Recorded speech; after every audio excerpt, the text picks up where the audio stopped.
कैसे गाड़ी निकालना, उनको अलग ही भाव पैदा होते थे। हम लोग जब इंदौर गए, गोमटगिरी में पंचकल्याणक प्रतिष्ठा महोत्सव हो रहा था, तो करीब 70-80 पिच्चियाँ थी, सब बड़े बड़े, और मैं ही केवल 2.5 महीने का था। कितने महीने का था? करीब 2-2.5 महीने का ही। 2-2.5 महीने से मतलब गोद में नहीं था। 2-2.5 महीने का मतलब था, मैंने उस समय 17 जनवरी को दीक्षा ली थी और मार्च में आचार्य श्री गोमटगिरी पहुंचे, और अपने गुरु महाराज भी पहुंचे, विद्यानंद जी महाराज जी भी पहुंचे, और गोमटगिरी का विशाल पंचकल्याणक था। अब 70-80 पिच्छीधारी और मैं सबसे छोटा। आहार में मेरे को 70 लोगों के बाद उठना पड़ता। बड़ी स्थिति गंभीर। आप सोचो, 15.5 साल की उम्र,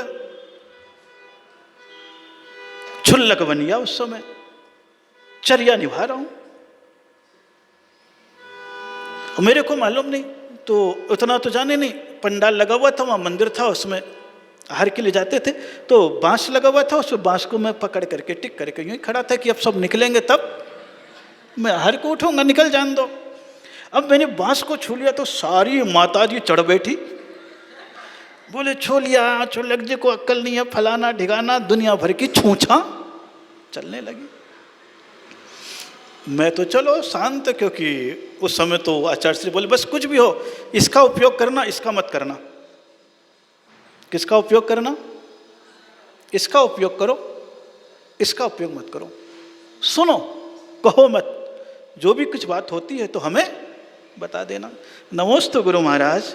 महाराज आज ऐसा ऐसा हो गया। सारी माता जी, महाराज श्री को तो ये बात मालूम था गुरु महाराज को, क्योंकि उनके यहाँ शुद्धता बिल्कुल विशेष रूप से मानी जाती है,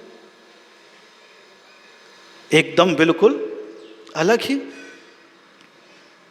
लकड़ी या बांस को भी यूं कुछ भी कर लो तो, क्योंकि ऊपर टेंट लगा हुआ है तो करंट पास हो रहा है छूत का। अब वो अलग चीज थी। वो आज जब चीजें याद आती है तो लगता है क्या है, आज उस चीज का अनुभव करते हैं, अब समझ में आता है लकड़ी पे करंट क्यों नहीं लगता है। एक बेड कंडक्ट है, लोहे पे लगता है, लकड़ी पे नहीं लगता। सोले का कपड़ा लकड़ी से उतार देते हैं, प्लास्टिक से उतार देते हैं। तो ये सब परंपराएं हैं समाज की, और परंपराओं को देखा मैंने। पूज्य गुरुदेव आचार्य श्री पुष्पदन सागर जी महाराज के पास गया, महाराज ऐसा ऐसा हो गया। बोले कोई चिंता मत कर। विमल सागर जी महाराज उस समय आहार को उठ रहे थे। नमोस्तु महाराज, सबसे आखिरी में उठता है ये, जरा सा महाराज आप समझती हो। विमल सागर जी महाराज ने हाथ फेरा, बोले कुछ बात नहीं, जब उठे ना तेरे महाराज पुष्पन सागर जी, तो उनके पीछे निकल लेना, बाकी सब मैं निपट लूंगा, बाकी सब मैं निपट लूंगा। बस उधर विमल सागर जी महाराज, आचार्य विद्यानंद जी महाराज, भरत सागर जी महाराज निकले, और उनके 2-4 बड़े महाराज थे वो निकले। उसके उपरांत जैसे ही पुष्पन सागर जी महाराज निकले, मैंने आओ देखा न ताओ, झट निकल गया। बोले छुल्लक पहली भाग गया। कुछ नहीं महाराज, उस समय फिर जो सब कुछ आहार के बाद सब बैठते थे, पूरे माता जी महाराज फिर जो आशीर्वाद भी दिया, भविष्य की प्रगति की भी कामना करी, और सब साधुओं को भी उपदेश में अपनेपन के साथ समझा दिया। मेरे को लगा देखो आचार्य का कैसा लक्षण उस समय था, शिष्यानुग्रह कुशले, शिष्य का निग्रह भी करना और अनुग्रह भी करना, दोनों चीजों का गुण। एक का अनुग्रह कर दिया और एक का निग्रह कर दिया। बड़े छोटे अलग चीज है, कौन है, कैसा है, बाल शिष्य है तो कैसा करना, बीमार है तो कैसा करना, वृद्ध है तो कैसा करना, क्या भाव होंगे। वही चीज तो उनको बांधते रखती चली गई। उनका अपना वात्सल्य चलता चला गया। तो ये वात्सल्य का गुण होता है। इसीलिए विमल सागर जी महाराज को ही संत शिरोमणि की उपाधि सामूहिक रूप से दी गई। बाकी आज तक कोई साधु नहीं हुआ है जिसको संतों ने और गृहस्थों ने मिलकर के संत शिरोमणि की उपमा दी। जब श्रवण बेलगोला पंचकल्याणक प्रतिष्ठा महोत्सव था, मंगल कलश और दुनिया भर की चीज़ें चली थी। विमल सागर जी महाराज की अपनी शक्ति, अपनी साधना, अपनी तपस्या, उस जमाने में भी दीक्षा लेकर के 5066 उपवास किए हैं। कितने उपवास? 5066 उपवास और 10 साल तक संपूर्ण अनाज का त्याग। किसका त्याग? संपूर्ण अनाज का त्याग करके आचार्य विमल सागर जी महाराज अपनी साधना की, जीवन बिताया। जब वो वहां पर पहुंचे थे श्रवण बेलगोला में, तब करीब 250-300 साधु थे। उनका वात्सल, शिरमौर, उत्कृष्टता, साधना, ये तो वर्तमान में पंथवाद के चक्कर में लोग भूल गए कि वो 13 पंथी थे तो वो 20 पंथी, इसमें भूल गए, इस लफड़े में फंस गए। लेकिन विमल सागर जी महाराज दिव्य ज्ञान के धनी थे। वो तो जानते थे कि ये इनकी खोपड़ी की खुजलाहट है, धर्म से इसका कोई मतलब नहीं है। उनको मालूम था, क्योंकि वो रोज अभिषेक भी देखते थे।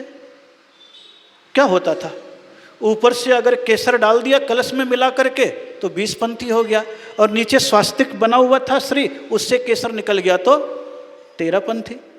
अभिषेक में क्या होता है, जब भी भगवान का अभिषेक करते हो तो थाली में श्री बनाते हो, और सादा जल ऊपर से डालो तो नीचे से केसर मिल गया तो वो 13 पंथी, और कलश में घोल के ऊपर से डाल दिया तो 20 पंथी।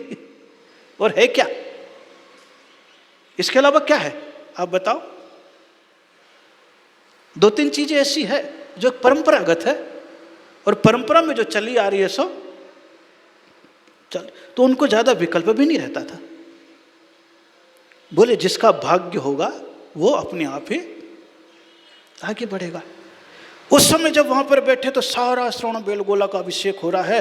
250-300 महाराजों ने मिल करके, और वहां के जितने भी भट्टारक थे, समाज श्रेष्ठी थे, उस समय आचार्य विमल सागर जी महाराज को संत शिरोमणि की उपमा दी थी।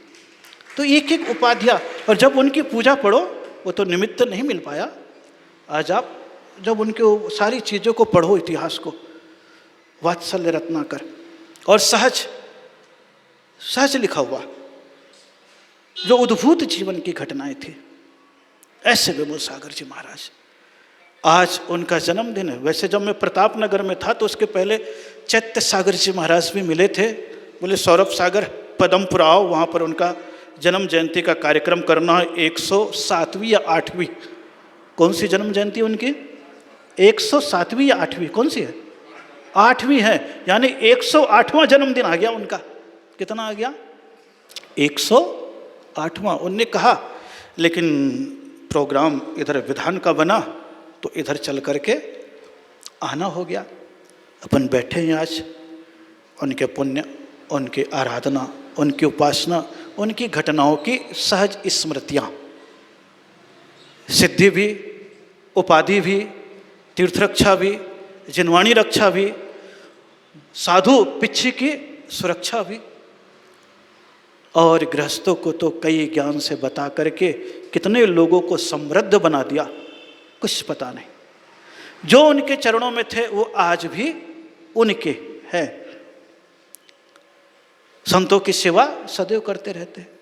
अभी जिनका नाम लेते ना, चिंतामणि बच्ची भी यहीं के, कोई आते रहते हैं कभी कभी, वो भी पूरी सेवा में लगे रहते हैं। संस्कार बैठे हुए हैं। क्या बैठे हुए हैं? संस्कार बैठे हुए हैं। और फिर उनकी साधना निरंतर चलती रही, और कहाँ सम्मेद शिखर में जाकर के, जहाँ से सब सिद्धत्व को प्राप्त करने की इच्छा रखते, वहाँ पर जब थे 29 दिसंबर के समय, कौन से दिन? 29 दिसंबर के दिन इस नश्वर शरीर को छोड़ करके अपने ईश्वर से मिलने के लिए स्वर्गों में जाकर के विराजमान हो गए हैं। हम लोग उनको ज़्यादा तो देखे नहीं हैं, लेकिन उनकी आशीष की कृपा की बरसात आज भी होती रहती है। उसी परंपराओं में जी रहे हैं आचार्य आदि सागर जी महाराज, महावीर कीर्ति जी महाराज, विमल सागर जी महाराज, पुष्पदन सागर जी महाराज। उसके बाद फिर हम लोग का नंबर आ रहा है। ये हम लोग के वंश परंपराएं हैं। कुनवा गृहस्थों के ही नहीं चलते हैं, संतों के भी होते हैं, ये विशेषता होती है। इसीलिए जब उनकी समाधि हुई तब रविंद्र कुमार को गाना पड़ा, तुम्हें मृत्यु ने हमें मृत्यु के समाचार ने मारा। आपको तो मृत्यु ने मारा, लेकिन हम सब तो आपके जाने के बाद स्वयं ही अनाथ से हो गए हैं। अब हमारे पास क्या बचा? लेकिन फिर भी संत आते हैं और चले जाते हैं। भारतीय संस्कृति का आकाश तो संतों के सितारों से भरा पड़ा है। सैकड़ों संत आए हैं और चले भी गए हैं, और अभी भी सैकड़ों संत हैं। और ये संतत्व की परंपरा मिटने वाली नहीं है, क्योंकि भगवान महावीर स्वामी ने कह दिया है, पंचम काल के अंत तक मुनि, आरिका, श्रावक और श्राविका रहेंगे, कम रहे भले ही। और ये जयपुर का चूलगिरी स्थान तो 150 साल पहले भी वृषभसेन और बाहुबली मुनिराज का स्थान था। आप पुराने इतिहास को पढ़ोगे, दिगंबरत्व की भूमिका उसके पहले कहाँ कहाँ थे। लेकिन पहले के मुनिराज आदि सागर जी महाराज तक जंगल में रहते, 7 दिन में 15 दिन में एक आध बार आहार को आ जाते थे, क्योंकि दिगंबर मुनिराज को यूँ घूमने नहीं दिया जाता था। लेकिन फिर शांति सागर जी महाराज ने थोड़ी हिम्मत करी, बोले चलो सम्मेद शिखर की यात्रा करनी है। तो दक्षिण भारत से उत्तर भारत की यात्रा करी। तब फिर समाज के लोगों में भी थोड़ा भय निकला, उत्साह जागा, कुछ करने का जज्बा जागा, और समाज के श्रेष्ठी लोग मैदान में आ गए। और जब समाज के श्रेष्ठी मैदान में आ गए तो सम्मेद शिखर तक की यात्रा कराई। तब फिर लोगों को दिगंबर मुनिराज सड़कों पर, गांवों पर प्रतिदिन दर्शन होने लगा। नहीं तो तीर्थ से नगर में आते, आहारचर्या करते और चले जाते। इसीलिए आप भजन भी गाते हो तो अक्सर करके कौन सा गाते हो? ऐसे मुनिवर देखे वन में गाते हो आप, जबकि वर्तमान में सारे मुनिराज भवन में हैं। वन में कहाँ है? कहाँ है? उस समय तक थे, लेकिन बाद में देखा वन में रहने से ज़्यादा काम चलने वाला नहीं है। और वन से निकल करके कहाँ तक आ गए? भवन में आ गए। और जब संत स्वयं भवन में आए तो आप गृहस्थों को भी अपने अपने भवन से निकाल करके जिन भवन तक लाने का काम भी कर दिया। क्योंकि जब से मुनिराज आपके बीच में आने लगे हैं, तब से समाज में कोई ना कोई चेतना का विकास होता रहता है।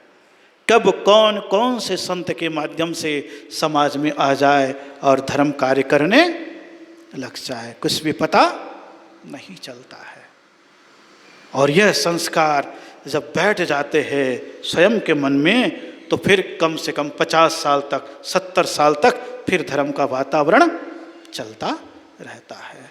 तो ऐसे आचार्य विमल सागर जी महाराज, नाम भी विमल, मन भी विमल, आत्मा भी विमल, काम भी विमल, ऐसे विमलता के धनी आचार्य विमल सागर जी महाराज जहाँ कहीं भी होंगे सम्यक्त से परिपूर्ण होंगे।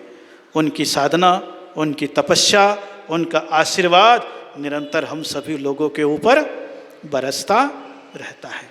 आज इस जवाहर नगर में उनकी जन्म जयंती भी आ गई, आप सभी लोग भी आ गए, और दिल्ली सूरजमल विहार की महिला समिति भी आई हुई है। बहुत अच्छी भावना है। सबको मंगलमय आशीर्वाद। इसी प्रकार जो विधान, जो पाठशाला, जो शिक्षा, जो परोपकार का काम आप सभी महिला समिति निरंतर करती रहती है, इसी प्रकार करती रहे, यही मेरा मंगलमय आशीर्वाद है। क्योंकि 19 साल पहले जब दिल्ली गया था, सूरजमल विहार पारसनाथ का जनालय था, वहाँ के पंचकल्याणक प्रतिष्ठा महोत्सव कराया था। तब पूरी जैन समाज सक्रियता के साथ जुड़ी थी और उनकी भावनाएं निरंतर बलवती होती चली गई। आज भी वहाँ पर निरंतर 15 दिन में, 10 दिन में विधान, सेवा का कार्य, पाठशालाएं, लोगों की शिक्षाएं चलती रहती है, क्योंकि इन सब माध्यम से समाज जुड़ी रहती है और मंदिर भी थोड़ा सा जीवंत रहता है। अगर महिलाएं सोच लेती है 15 दिन में, 1 महीने में एक बार बैठ कर के सारी समितियां विधान करेगी, पूजा करेगी, तो आने वाली पीढ़ी में भी पूजा पाठ के भाव पैदा होने लग जाते हैं। क्योंकि वर्तमान में आजकल समितियां तो बहुत बनती है, लेकिन बाहर के काम में रुचि ले लेती है, मंदिर के काम में रुचि कम लेती है। जबकि निरंतरता में रुचि लेते रहे तो मंदिर में पूजा पाठ विधान होता है, तो मंदिर का अतिशय भी बढ़ता चला जाता है। ये सब केवल मंदिर के अतिशय और आने वाली पीढ़ी को जागृत करने की एक प्रेरणा है। बाकी तो सारी चीज़ें चलती ही रहती है। बहुत बहुत आनंद के साथ आज का समय भी हुआ, 10 बज गए हैं, ज़्यादा समय लेना भी नहीं है। 10 के बाद बस आप सभी लोगों का जीवन मंगलमय हो, धर्ममय हो, परमात्मय हो। इसी पुनीत भावनाओं के साथ सभी लोगों को बहुत बहुत मंगलमय आशीर्वाद।